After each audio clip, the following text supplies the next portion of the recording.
मित्रांनो, तर पर्सेंटेज या चॅप्टरच्या पुढील भागामध्ये तुमचं स्वागत आहे.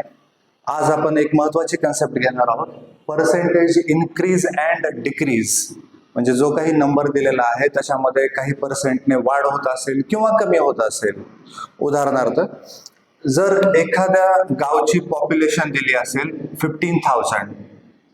15,000 पॉप्युलेशन आहे, त्या एका गावची लोकसंख्या आहे आणि याच्यामध्ये काहीतरी पर्सेंटने वाढ होत असेल किंवा काहीतरी पर्सेंटने कमी होत असेल, तर त्या पद्धतीचे क्वेश्चन कसे सॉल्व्ह करायचे ते बघूया. तर आता कुठलाही नंबर स्वतः जो आहे तो नेहमी 100% असतो, नेहमी. ठीक आहे, मग आता हा नंबर आहे 100%. याच्यामध्ये जर 10% इन्क्रीज म्हणजेच वाढ होत असेल तर त्या गावची लोकसंख्या किती होईल. आता सोपा क्वेश्चन आहे, तुम्हाला 10% म्हणजे किती कसे काढायचे तेही शिकवलेलं आहे. एक झिरो कमी केला की 10% म्हणजे 10% होतात, म्हणजे 1500 लोकसंख्या वाढेल.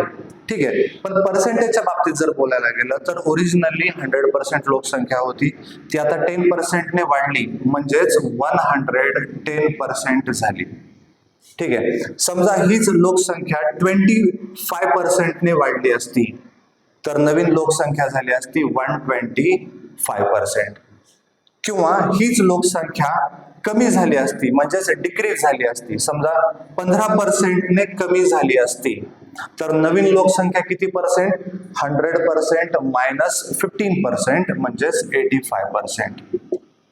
ठीक आहे, हीच लोकसंख्या समजा 35%ने कमी झाली असती तर मायनस 35% करा आणि 65% नवीन लोकसंख्या होईल. तर नेहमी आपल्याला एक गोष्ट लक्षात ठेवायची की ओरिजिनल जो नंबर आहे तो नेहमी 100% असेल. ठीक आहे, आणि त्याच्यामध्ये मग तेवढ्या पर्सेंटने वाढला असेल तर प्लस करा 100 प्लस, आणि जर ती लोकसंख्या घटली असेल, कमी झाली असेल तर 100 मायनस करायचं. आता याच्यावरचे क्वेश्चन कसे येतात बघा. आता हा क्वेश्चन तर सिंपल झाला की हा नंबर जर म्हणजे लोकसंख्या जर 10%ने वाढली, म्हणजे समजा 2025 मध्ये लोकसंख्या एवढी होती आणि 10%ने जर पॉप्युलेशन वाढली तर 2026 मध्ये ती लोकसंख्या किती असेल? तर 10% आपण वाढवू शकतो, म्हणजे 1500ने वाढली. ठीक आहे, सॉरी बरोबर आहे, 15,000चे 10% म्हणजे 1500 म्हणजेच 16,500. बरोबर. पण याच क्वेश्चनला जर तुम्हाला असं दिलं असतं की एका वर्षी म्हणजे या वर्षी गावची लोकसंख्या 16,500 आहे, जे की मागच्या वर्षीच्या तुलनेमध्ये 10%ने वाढली आहे, तर मागच्या वर्षीची लोकसंख्या किती होती? आता इथे चुकी काय करतात मला माहिती आहे का, की ही लोकसंख्या काढायची आपल्याला 2025 मधली, मग 10%ने इथून इथे वाढ झाली आहे, तर आता इथून 10% कमी केलं तर हे आन्सर येणार नाही. लक्षात घ्या, मुलांची हे कॉमन मिस्टेक होते. मागच्या वर्षी 10%ने कमी होती म्हणजे इथून काय करतात की 1650 वजा करतात, कारण याचे 10% ते होतात. ठीक आहे, मग आता 1650 ने जर तुम्ही लोकसंख्या कमी केली तर बघा आन्सर काय येतं. 0 मधून 0 गेले, 10 मधून 5 गेले, 5 हातच्याला 1, 15तून 6 गेले, 9 राहिले, हातच्याला 1, 16 मधून 2 गेले, 14, तर 14,950 आणि आपलं उत्तर काय होतं? 15,000. मग हा डिफरन्स कसा काय आला? तर ह्या डिफरन्स याच्यामुळे आला की वाढवताना आपण याचे 10% वाढवले, पण कमी करताना या नंबरचे 10% कमी केले.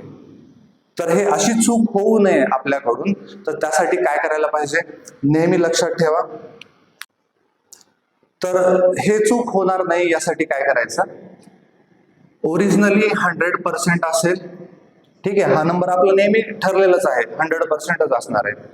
10%ने लोकसंख्या वाढल्यामुळे नवीन लोकसंख्या किती झाली होती? 110%. आता लक्षात घ्या, तुम्हाला लोकसंख्या कुठली दिलेली आहे, अगोदरची दिली आहे का आताची दिली आहे, प्रेझेंट दिली आहे का पास्ट दिली आहे, ते महत्वाचं आहे. जर तुम्हाला असं सांगितलं असेल की सध्या त्या गावची लोकसंख्या आहे 16,500 आणि विचारलं असेल की मागच्या वर्षी किती होती, तर काय करायचं, या साईडला क्वेश्चन मार्क करायचा. म्हणजे 100%ची वाढून जर 110% झाली असेल तर कितीचे वाढून 16,500 होईल. ठीक आहे, मग आता परत तेच आपलं क्रॉस मल्टिप्लिकेशन करावं लागेल. या दोन नंबरचं मल्टिप्लिकेशन करा. 16,500 मल्टिप्लाइड बाय 100 डिवायडेड बाय हा राहिलेला एक नंबर 110. ठीक आहे. मग आता हे 0 0 कॅन्सल झाले. मग इथे 11 ने डिवाइड करा. परत हे 11 1 11, 5 उरले 55 झाले, 11 5 55 आणि पुढे 2 शून्य होते 1500. ठीक आहे. म्हणजेच 1500 मल्टिप्लाइड बाय 10 आणि याचं जर तुम्ही मल्टिप्लिकेशन केलं तर आन्सर येईल 15,000 15,000. ठीक आहे. तर या पद्धतीने जर तुम्ही सॉल्व्ह केलं तर आन्सर करेक्ट येईल. म्हणजे लोकसंख्या आत्ताची दिलेली आहे, लोकसंख्या असेल, नंबर असेल, अमाऊंट असेल, एखाद्या शर्टची किंमत असेल वाढली आहे.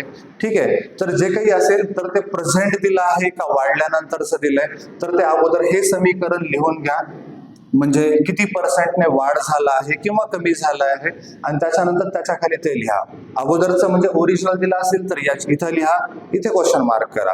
आणि जर तुम्हाला वाढलेली लोकसंख्या दिलेली असेल तर याच्या खाली इथे लिहून इथे क्वेश्चन मार्क लिहायचा. जर तुम्ही या पद्धतीने जर क्वेश्चन सॉल्व्ह केले तर तुमचे क्वेश्चन कधीच चुकणार नाही. तर यासारखे आणखीन काही क्वेश्चन घेऊन आपण पुढील पार्टमध्ये भेटूया. थँक्यू.